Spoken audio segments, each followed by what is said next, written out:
এইটো কচু খায়নে কলা কচু কঁঠাল গুটি সৈতে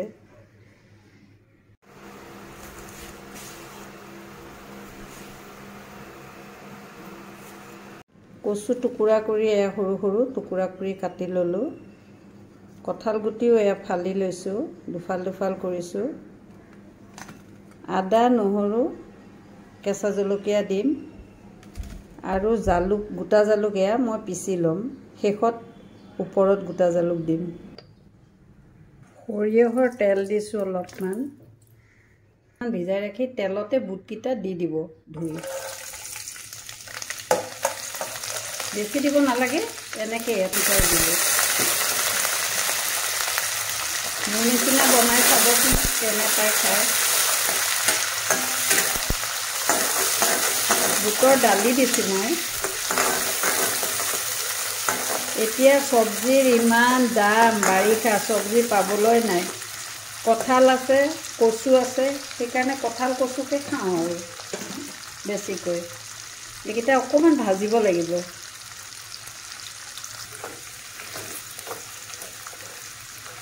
2 মিনিট সময়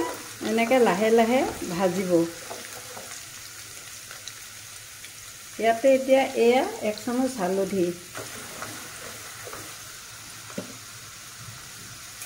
এতিয়া এইখিনি দিম অলপ জ্বলা হ'ব খাবলৈ সোৱাদ হ'ব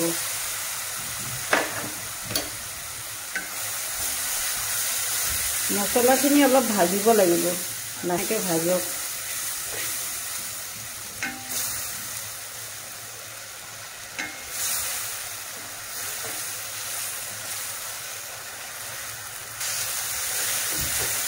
মছলাখিনি ধুনীয়াকৈ তেলত ফুটি গৈছে গোন্ধ ওলাইছে তেলত ফুটি গ'ল মছলাখিনি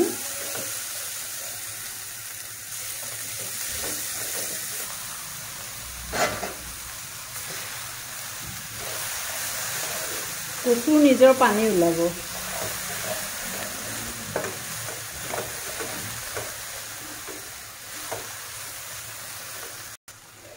সোৱাদ হোৱাকৈ মই নিমখ দিছোঁ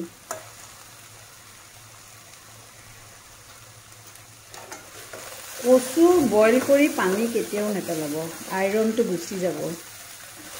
আপুনি কচুখিনি ধুই ভালকৈ অলপ সময় শুকুৱাব লগে লগে নবনাব চালনী এখনত দি অলপ সময় শুকুৱাব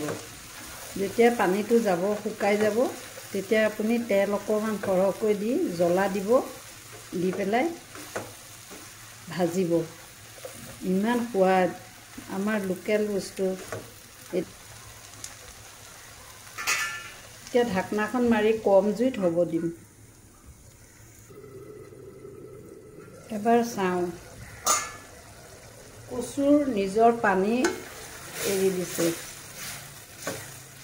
এয়া পানীতে কঁঠালৰ গুটি আৰু বুটকিটা ধুনীয়াকৈ সিজি যাব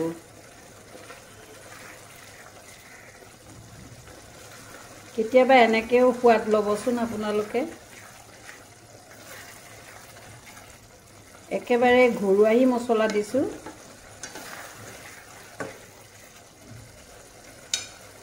খিনি শুকাইছে কচুখিনি আৰু অকণমান সিজিব লাগিব মই পুনৰ ঢাকনাখন মাৰি সিজিব দিছোঁ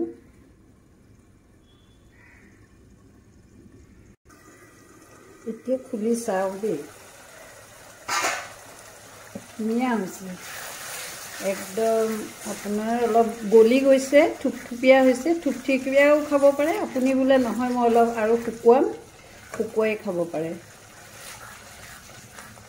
ধুনীয়া হৈছে লাগা নাই সেয়া হৈ গৈছে ইয়াতে মই এতিয়া অলপ জালুক